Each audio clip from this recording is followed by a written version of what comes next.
Every day, men and women meet someone special on a dating website, maybe an app. Soon they want to email, call, or message you, and that is when people become vulnerable. Here in Knoxville, an 80-year-old widow fell victim to the romance scam. $150,000 gone in just 6 months, sent to a man she had never met, never touched, never even heard speak on the phone, and she believed with every fiber of her being that he loved her.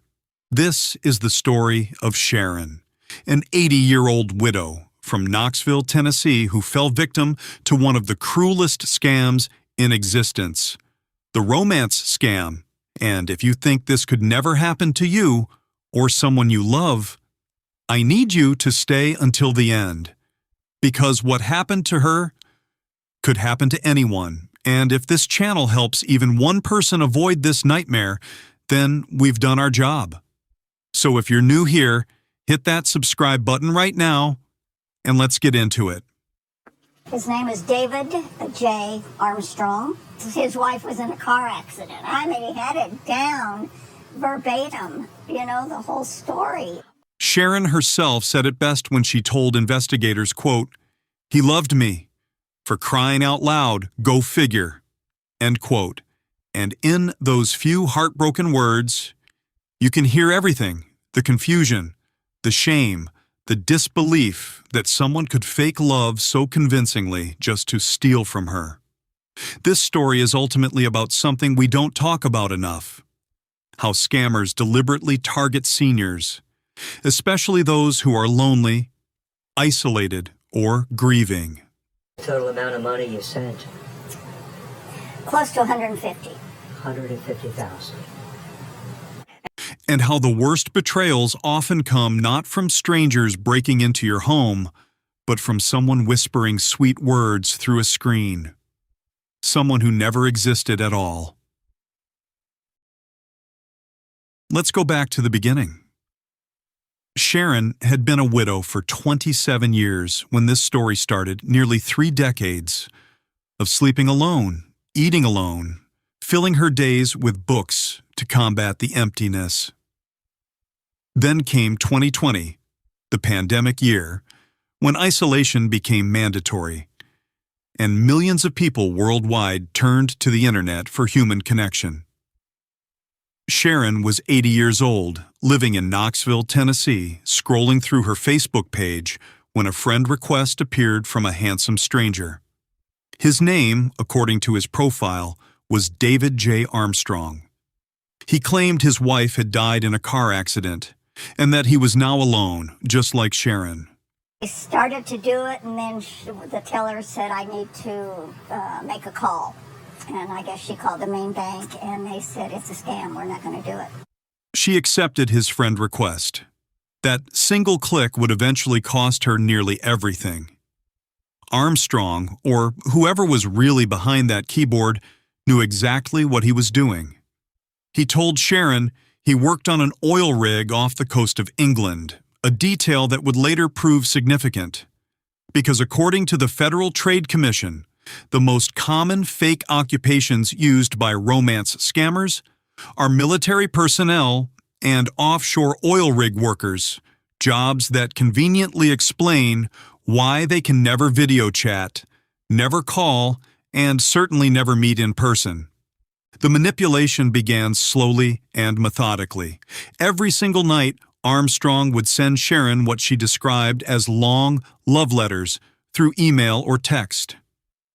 He called her darling, told her to sleep well, once even sent her a virtual rose.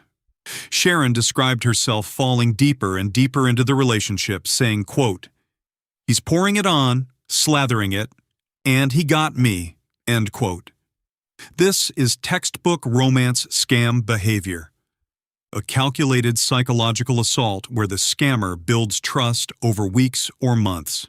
Well, I didn't believe anybody. I was so cocksure I was going to get it all back. You know, I mean, he loved me, for crying out loud. Go figure. Studying their victims' vulnerabilities, mirroring their interests, and creating a fantasy relationship that feels more real and more attentive than anything the victim has experienced in years. For an 80-year-old widow who had been alone for nearly 3 decades, those nightly messages must have felt like sunshine after an endless winter, and the person typing them knew exactly how powerful that feeling would be. Then came the pivot, the moment every romance scam eventually reaches. Armstrong told Sharon that things had gone wrong on the oil rig.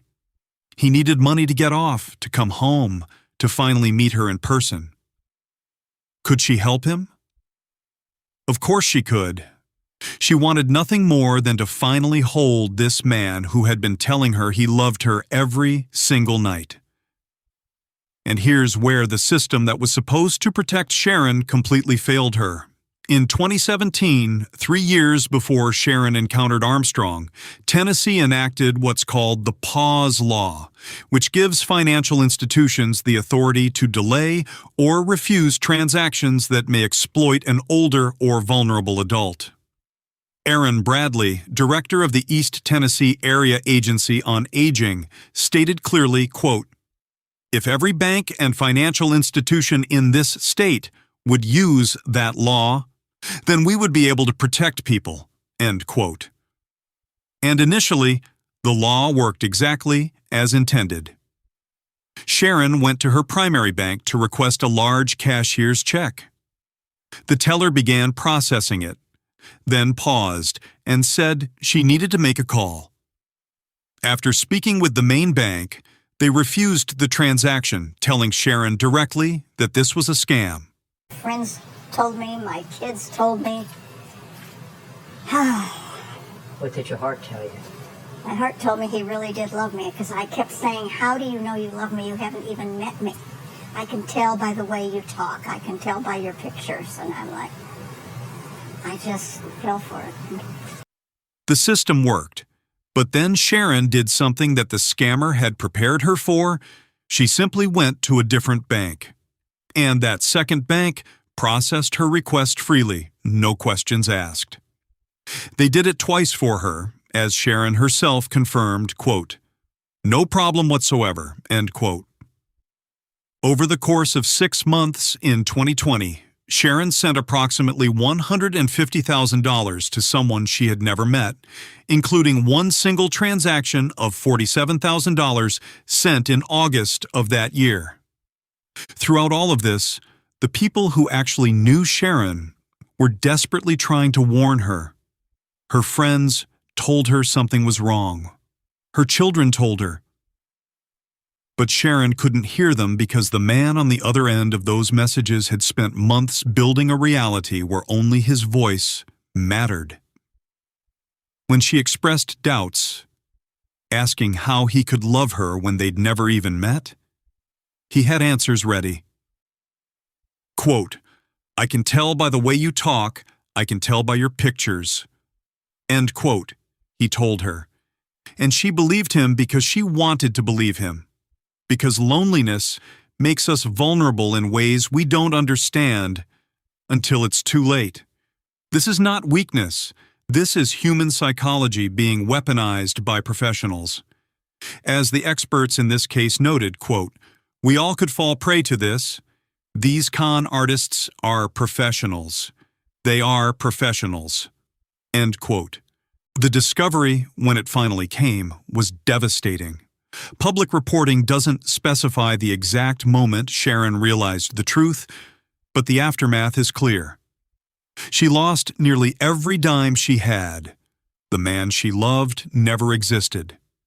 Those nightly love letters were probably copied and pasted to dozens of other victims simultaneously. Sharon now says she kicks herself every day, and her warning to others is absolute and unequivocal, quote, "Don't do it. Whatever you do, no matter what you think, bottom line is don't do it because you lose every dime you have every time," end quote. So what should you watch for to protect yourself or someone you love?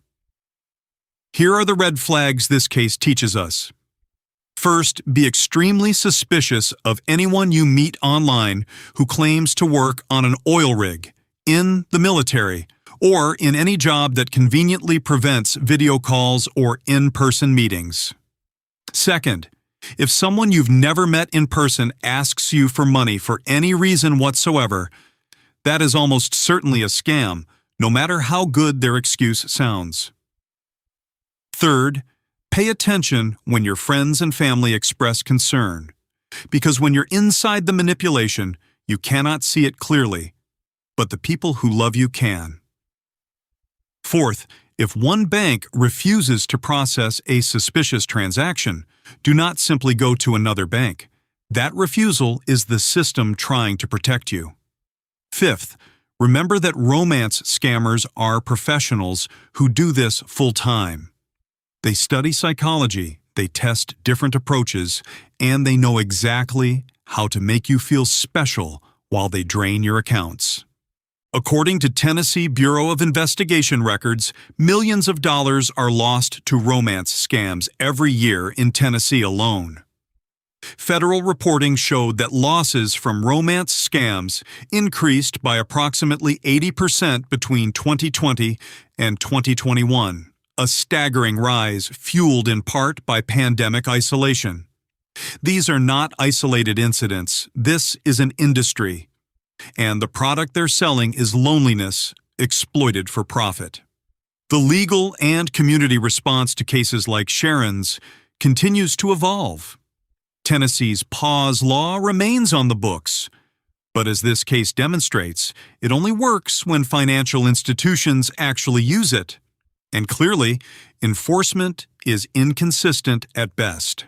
Advocates like Aaron Bradley continue pushing for better implementation. But until every bank takes these protections seriously, vulnerable adults will continue falling through the cracks. If you've made it this far, you now understand how these scams work, how they target the lonely and isolated, and how even well-meaning laws can fail to protect victims. Please subscribe to this channel if you haven't already, because sharing these stories is how we protect each other.